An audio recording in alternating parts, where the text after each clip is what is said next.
यादों के सहरा में तन्हा चलता हूँ, खामोश हुआ से सवाल करता हूँ।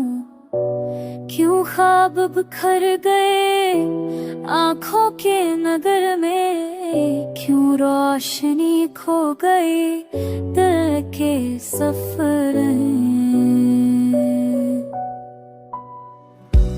रस्ते इस नाटे का गीत गाते हैं, आँखों के दरिया भी बहक जाते हैं। तेरे बगैर अब ये लम्हे बोझल है, जख्म के किस्से सब दिल में शामिल है।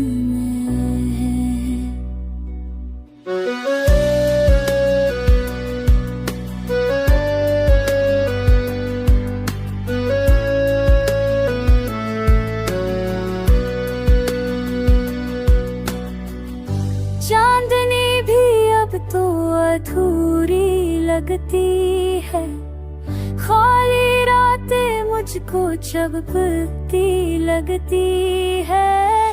तेरी कहानी दिल को जलाए जाती है, याद तेरी आंसू बहाए जाती है।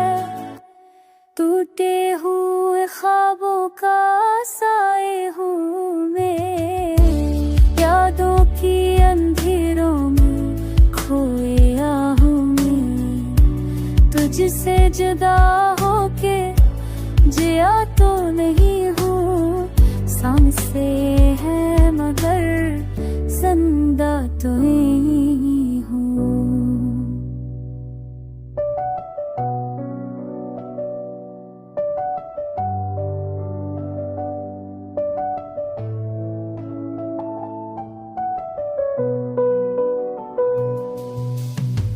वक्त का मरहम भी कोई असर ना करे, दर्द का मौसम दिल से जुदाई ना करे। एक दिन तो लौट आ मेरे रे गम के नगर, वरना ये दिल रख जाए।